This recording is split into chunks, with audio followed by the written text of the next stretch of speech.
6월 8일 월요일입니다. 대폭락장 블랙먼데이가 나타났는데요. 장 초반부터 코스피가 크게 무너지면서 8,000선을 내줬고 코스닥도 같이 급락하면서 시장 전체가 공포에 휩싸였습니다. 서킷 브레이커와 사이드카 이야기까지 나올 정도였으니 오늘 장을 보신 분들은 계좌가 새파랗게 주저앉는 걸 보면서 정말 많이 흔들리셨을 겁니다. 특히 반도체를 들고 계신 분들은 더 불안했을 거예요. 삼성전자, SK하이닉스 같은 대형주도 크게 빠졌고 코스닥에서는 원익 IPS, 주성 엔지니어링, 리노공업 같은 반도체 핵심 종목들까지 같이 압박을 받았습니다. 그러면 당연히 이런 생각이 들죠. 반도체 랠리 끝난 거 아닌가? 원익 IPS도 이제 빠져나와야 하는 거 아닌가? 그럼 어떻게 대응해야 하는가? 오늘 영상에서 모두 알려드리겠습니다. 먼저 시작부터 분명히 말씀드리는 거지만 오늘 같은 토매장에 급하게 같이 던지는 건 가장 조심해야 합니다. 물론 계좌가 빠지는 걸 보면 무섭습니다. 특히 장 초반에 지수가 한꺼번에 밀리고 반도체가 줄줄이 빠지고 외국인과 기관 매도 이야기가 나오면 사람 마음이 급해질 수밖에 없어요. 그런데 이런 날일수록 주식을 팔아야 하는 이유가 명확한지 아니면 그냥 공포 때문에 손이 나가는 건지 그걸 구분해야 합니다. 투매에는 절대 감정적으로 동참하면 안 됩니다. 정말 매도해야 할 종목이면 하락장에서가 아니라 평소에 기준이 있어야 합니다. 그 기준 없이 블랙먼데이 분위기에 밀려서 던지면 대부분은 가장 안 좋은 자리에서 팔게 됩니다. 이번 폭락의 출발점은 미국이었습니다. 미국 고용지표가 예상보다 강하게 나오면서 시장이 기대하던 금리 인하 가능성은 뒤로 밀렸습니다. 문제는 금리 인하가 늦어진다는 정도가 아니라 일부에서는 다시 금리 인상 가능성까지 말하기 시작했다는 거예요. 이게 왜 무섭냐면요. AI, 반도체, 장비주 같은 성장주는 미래에 벌 돈을 지금 가격에 먼저 당겨서 평가받습니다. 그런데 금리가 올라갈 수 있다는 말이 나오면 시장은 갑자기 계산을 바꿉니다. 미래 성장성이 좋은 건 알겠는데 지금 가격은 너무 비싼 게 아닌가? 이 질문이 나오면서 미국 기술주와 반도체주가 한꺼번에 흔들린 겁니다. 특히 필라델피아 반도체 지수 급락이 컸습니다. 엔비디아, 마이크론, AMD, 인텔, 퀄컴 같은 종목들이 줄줄이 크게 밀리면서 국내 반도체 투자 심리까지 얼어붙었습니다. 이건 원익 IPS 하나의 문제가 아닙니다. 시장 전체가 반도체 비중을 줄이고 최근 많이 오른 AI 관련주에서 차익을 챙기고 금리와 환율 부담까지 한꺼번에 반영한 장면에 가깝습니다. 급락장에서는 좋은 종목도 같이 맞습니다. 많이 오른 종목, 수익이 많이 난 종목, 거래가 잘 되는 종목부터 먼저 팔리거든요. 원익 IPS도 바로 이 충격에서 자유롭지 않았던 겁니다. 그럼 원익 IPS를 어떻게 봐야 하느냐? 여기서 중요한 건 오늘 빠졌다는 사실 하나가 아닙니다. 원익 IPS가 회사 자체의 문제로 무너진 건지 아니면 시장 전체가 반도체를 강제로 던지는 과정에서 같이 맞은 건지 그걸 나눠서 봐야 합니다. 지금은 후자에 가깝습니다. 원익 IPS가 갑자기 장비 경쟁력을 잃었다거나 반도체 장비 투자가 하루아침에 사라진 건 아닙니다. 다만 최근 원익 IPS는 장비주 기대감으로 강하게 움직였고 코스닥 반도체 장비주 안에서도 시장의 관심이 많이 붙었던 종목입니다. 그래서 이런 블랙먼데이 장에서는 오히려 더 세게 흔들릴 수 있습니다. 시장은 나쁜 종목만 파는 게 아닙니다. 급할 때는 팔 수 있는 종목부터 던집니다. 원익 IPS는 반도체 전공정 장비주입니다. 쉽게 말하면 반도체를 만드는 초반 공정에서 웨이퍼 위에 얇은 막을 쌓고 정밀한 공정이 이어지도록 장비를 공급하는 회사입니다. 반도체 공장이 거대한 주방이라면 원익 IPS 같은 장비주는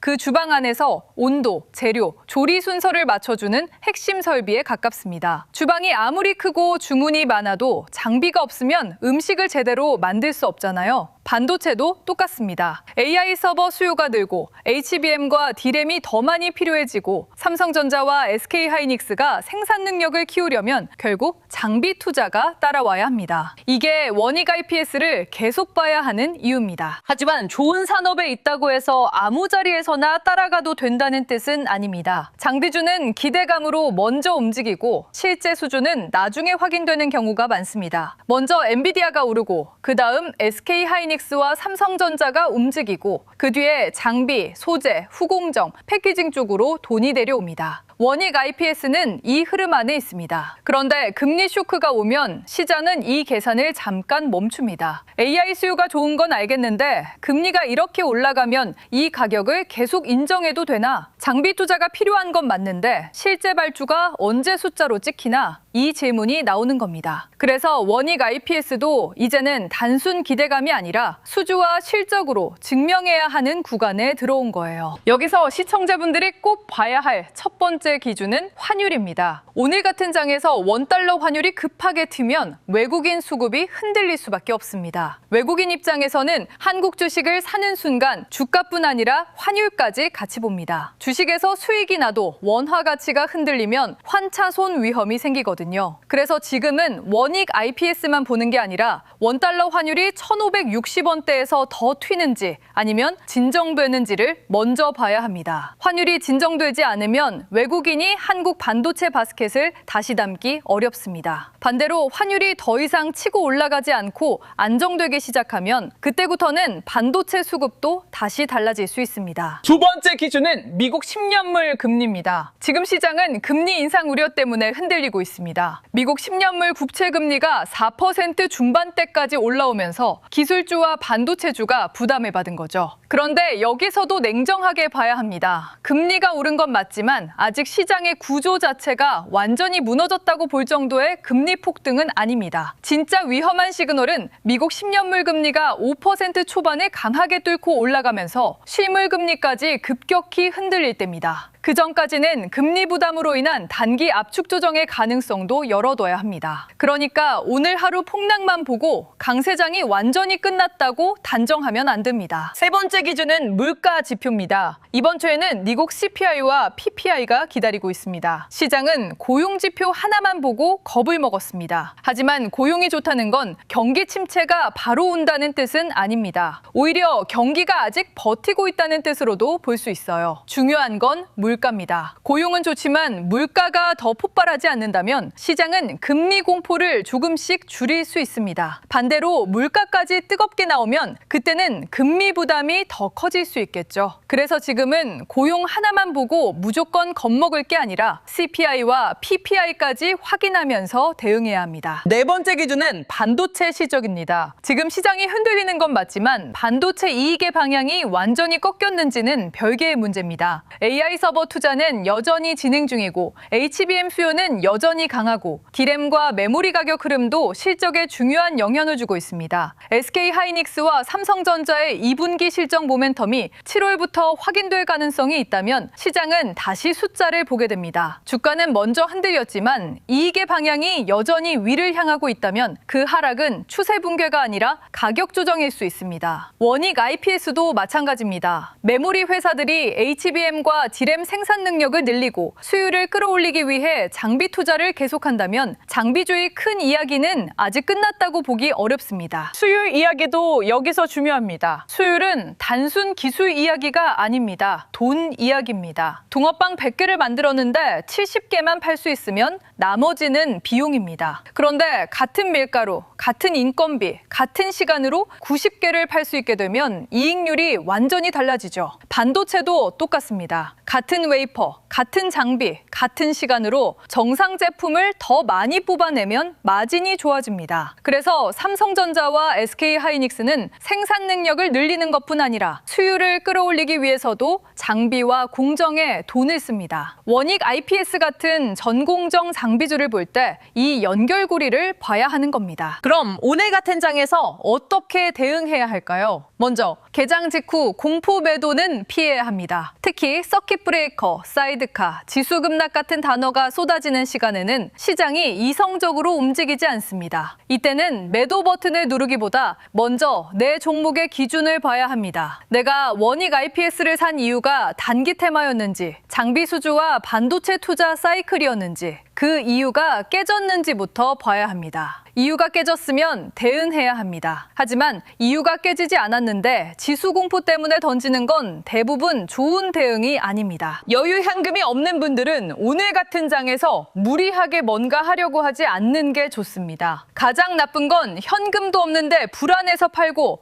나니 반등이 나오면 다시 급하게 따라붙는 겁니다. 그러면 계좌는 2번 흔들립니다. 현금이 없다면 오늘은 예측하려고 하기보다 이번 주 주봉 종가를 기다리는 게 낫습니다. 하루 장중 변동성은 너무 거칠 수 있습니다. 하지만 주봉 종가로 보면 진짜 추세가 깨진 건지 아니면 장중 공포가 과했는지 조금 더 차분하게 볼 수 있습니다. 감정은 장중에 가장 세고 기준은 종가에서 더 선명해집니다. 여유 현금이 있는 분들도 한 번에 들어가면 안 됩니다. 이런 날은 맞추려고 하는 장이 아니라 나눠서 확인하는 장입니다. 실적이 살아있고 7월 실적 가시성이 있고 AI 인프라 병목에 걸린 주도주라면 분할로 접근할 수 있는 출발점은 될 수 있습니다. 하지만 코스닥 성장주는 환율이 안정된 뒤에 접근하는 게 더 낫습니다. 원익 IPS도 마찬가지입니다. 무조건 싸졌다고 들어가는 게 아니라 미국 반도체 지수가 진정되는지, 삼성전자와 SK하이닉스가 자리를 잡는지, 외국인과 기관이 장비주를 다시 받는지 확인해야 합니다. 분할 매수는 가능하지만 몰빵은 대응이 아니라 도박에 가깝습니다. 원익 IPS를 보유한 분들은 3가지를 보시면 됩니다. 첫째, 환율이 더 튀는지 진정되는지. 둘째, 미국 반도체 지수가 급락 이후 반등 시도를 하는지. 셋째, 원익 IPS에 외국인과 기관이 다시 들어오는지. 이 3가지가 맞아야 원익 IPS도 장비주 흐름을 다시 회복할 가능성이 커집니다. 여기서 중요한 건 오늘의 하락폭이 아닙니다. 누가 아래에서 받아주는지입니다. 가격을 찍는 것보다 그 가격에서 누가 사는지가 더 중요합니다. 오늘 낙폭이 크다고 해서 반도체 강세장이 완전히 끝났다는 신호로 보이지는 않습니다. 경기 침체가 시작됐다는 신호라기보다는 금리 부담, 환율 급등, 반도체 차익 실현이 한꺼번에 겹친 단기 압축 조정에 가깝다고 해석이 됩니다. 물론 이 말이 무조건 오른다는 뜻은 아닙니다. 시장은 며칠 더 흔들릴 수 있습니다. 하지만 이런 날일수록 공포와 신호를 구분해야 합니다. 공포는 소음이고 실적은 신호입니다. 소음이 커질 때 진짜 신호를 봐야 합니다. 원익 IPS에서 그 신호는 장비 발주, 고객사 투자, HBM과 D램 생산 능력 확대, 그리고 외국인 기관 수급입니다. 반도체 시장의 돈은 항상 한 곳에만 머물지 않습니다. 처음에는 엔비디아로 가고 그 다음에는 SK하이닉스와 삼성전자로 오고 그 다음에는 장비, 소재, 후공정, 패키징, 전력 인프라로 번집니다. 오늘 같은 급락장이 오면 그 돈의 길이 잠깐 끊긴 것처럼 보입니다. 하지만 중요한 건 진짜 길이 막힌 건지 아니면 잠깐 교통정리가 되는 건지를 보는 겁니다. 원익 IPS는 지금 그 갈림길에 있습니다. 블랙먼데이 충격을 버티고 다시 수주와 실적의 이야기로 돌아갈 수 있는지 앞으로 며칠 흐름이 중요합니다. 반도체 시장에서 돈이 어디서 시작돼